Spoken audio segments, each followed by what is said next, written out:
The story of James Eugene Carrey begins in the unlikeliest of places for a future Hollywood icon, a cramped two-bedroom apartment above a tire shop in Newmarket, Ontario. Born during one of Canada's coldest Januaries on record, young Jim's first home had no central heating, forcing the family to huddle around space heaters during brutal Canadian winters. His father, Percy, a talented but frustrated musician, would play melancholy jazz saxophone late into the night, the sounds weaving themselves into Jim's earliest memories. His mother, Kathleen, bedridden for weeks at a time with debilitating illness, became Jim's first audience as he performed increasingly elaborate shows at her bedside, using socks as puppets and bed sheets as capes. The financial instability of the Carrey household reached crisis proportions in the summer of 1971 when Percy was abruptly fired from his accounting position at Bowman Tires.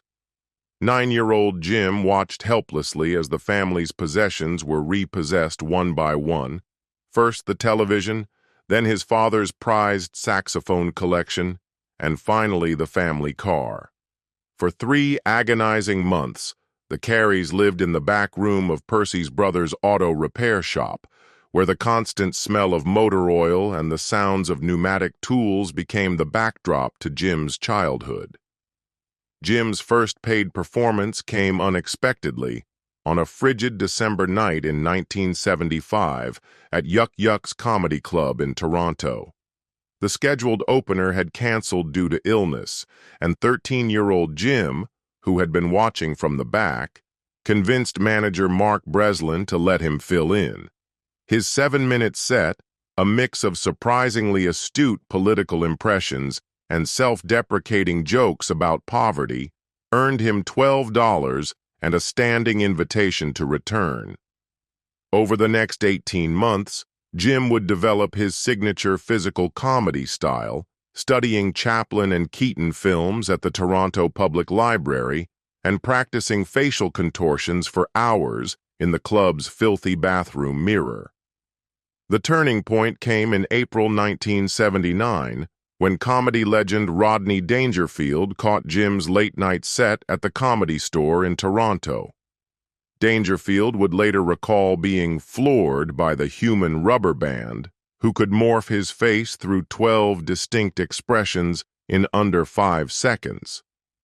The resulting tour exposed Jim to major venues across North America, including 2 weeks at Las Vegas's Sahara Hotel, where he honed his timing opening for Dangerfield's raunchier material with cleaner but equally physical comedy routines. Jim's early years in Hollywood tested his resolve like nothing before. His 1976 Toyota Celica became both transportation and home, parked strategically behind the Comedy Store where he could use the employee bathroom after hours. His daily routine consisted of a 5 a.m. wake-up to jog around Griffith Park, developing the physical stamina his comedy demanded, hours studying comedy tapes at the public library, and evenings performing at any club that would have him, sometimes for nothing more than a meal ticket. The breakthrough came with his casting in The Duck Factory, 1984. A short-lived but critically praised NBC sitcom about animation writers.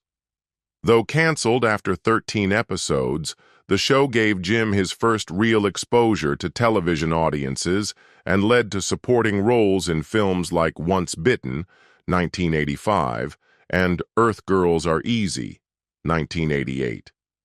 It was during the latter's production that Jim developed his now famous approach to physical comedy, spending hours observing how children and animals moved, then adapting those movements to human proportions.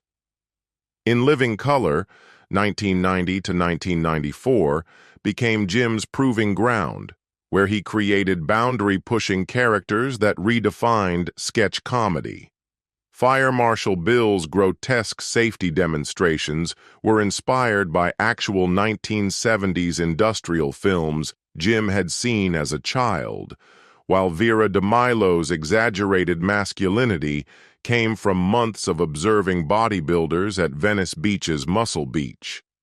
The show's brutal schedule, sometimes filming 4 sketches in a single night, forced Jim to perfect his ability to memorize pages of dialogue instantly and perform dangerous stunts with precision. The legendary 1994 trifecta of Ace Ventura, Pet Detective, The Mask, and Dumb and Dumber represented an unprecedented achievement in Hollywood history.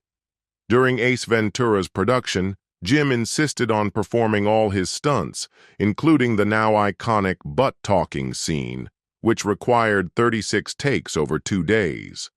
For The Mask, he worked closely with Industrial Light and Magic's effects team to perfectly synchronize his facial gymnastics with the digital enhancements. Dumb and Dumber's famous most annoying sound was completely improvised during a lunch break when Jim began making random noises to make the crew laugh. Jim's dramatic turn in The Truman Show, 1998, involved months of meticulous preparation. He spent weeks studying surveillance footage of unaware subjects and developed Truman's distinctive mannerisms by observing how people behave when they think they're alone. Director Peter Weir had Jim watch Jimmy Stewart films to understand subtle emotional delivery, resulting in a performance that stunned critics who had dismissed him as just a comedian.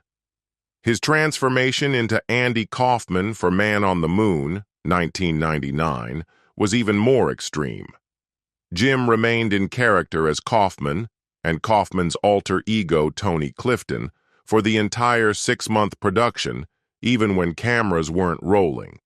This included showing up to restaurants as Clifton and verbally abusing unsuspecting diners.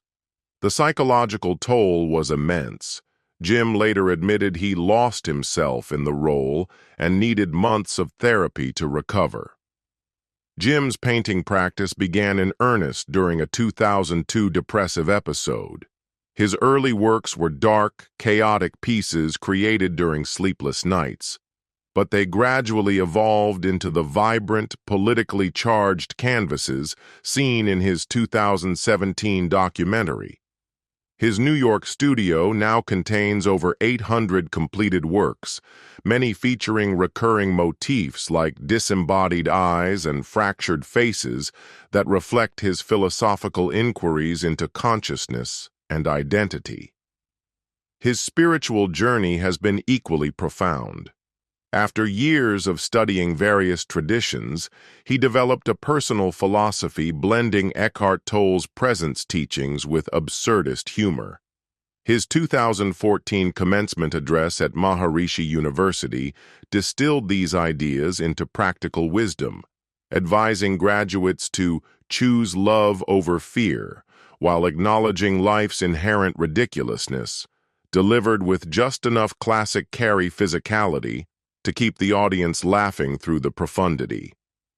Carrey's influence on contemporary comedy is immeasurable. His rubber face technique is now standard curriculum at improv schools worldwide, while his fearless physicality inspired generations of performers from Will Ferrell to Kate McKinnon. Even his dramatic work established new possibilities for comedians transitioning to serious roles.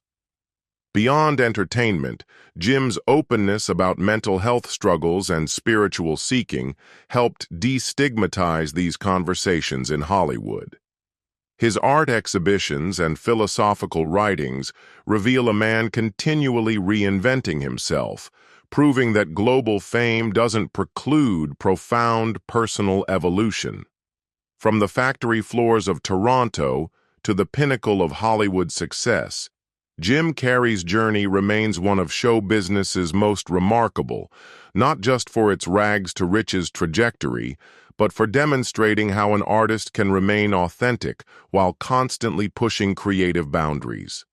His life stands as a testament to the transformative power of persistence, creativity, and the courage to keep growing when others would be content to simply remain successful. If you enjoyed this story, please like, subscribe, and share. See you in the next video.